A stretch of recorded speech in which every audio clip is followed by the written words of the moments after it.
नमस्कार दोस्तों, यह डिक्टेशन 75 शब्द प्रति मिनट की गति से रिकॉर्ड की गई है।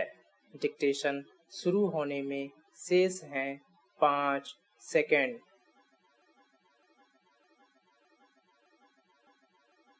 स्टार्ट। सभापति महोदय, सदन के समक्ष दहेज प्रथा के संबंध में जो विधेयक प्रस्तुत किया गया है वह बहुत ही उपयोगी तथा महत्वपूर्ण विधेयक है।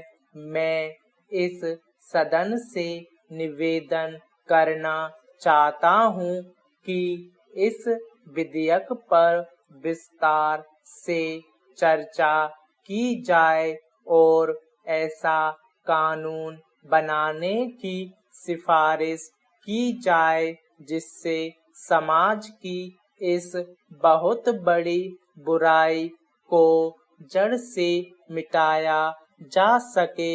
मैं यह भी मानता हूँ कि समाज की इस बुराई को कानून के द्वारा जल्दी दूर नहीं किया जा सकता है। कानून के साथ साथ कुछ ऐसे कार्यक्रम भी हमें बनाने होंगे जिनके माध्यम से देश की जनता को इस बुराई के विषय में अच्छी तरह से समझाया जा सके।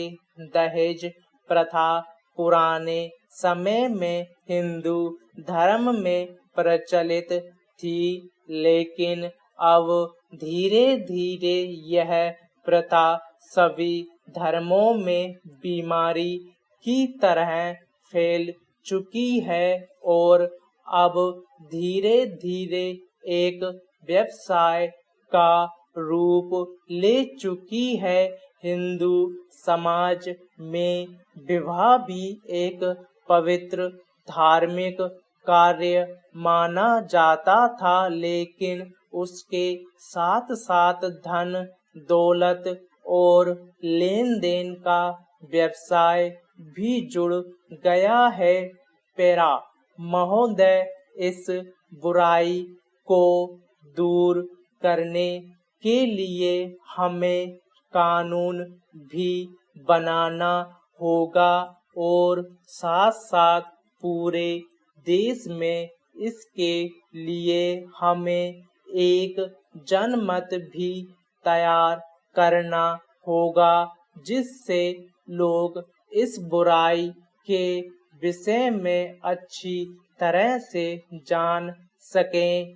बाल विवाह को रोकने के लिए कानून बना हुआ है, लेकिन हम देखते हैं कि हजारों बाल विवाह हो रहे हैं। इसका पता ना तो सरकार को है और ना ही ऐसे लोगों को सजा मिलती है। इसलिए केवल कानून बनाकर बैठ जाना उचित नहीं है। सरकार को समय समय पर इस बात का भी पता लगाना चाहिए कि कानून का पालन हो रहा है या नहीं।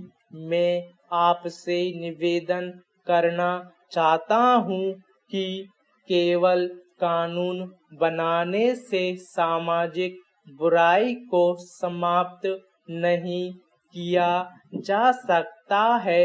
इस प्रकार की सामाजिक बुराई को समाप्त करने के लिए हमें समाज में जाकर काम करना होगा। आम जनता को घर घर जाकर दहेज जैसी बुरी प्रथा के विषय में जानकारी देनी होगी। उन्हें यह भी बताना होगा कि यदि इस प्रथा को समाप्त नहीं किया गया तो उनका विकास कभी नहीं हो सकेगा और वे सदा गरीबी में अपना जीवन बिताते रहेंगे। इस कार्य के लिए हमें देश में ऐसी संस्थाएं बनाने का प्रयत्न करना होगा जो देश सेवा की भावना से काम कर सके। स्टॉप।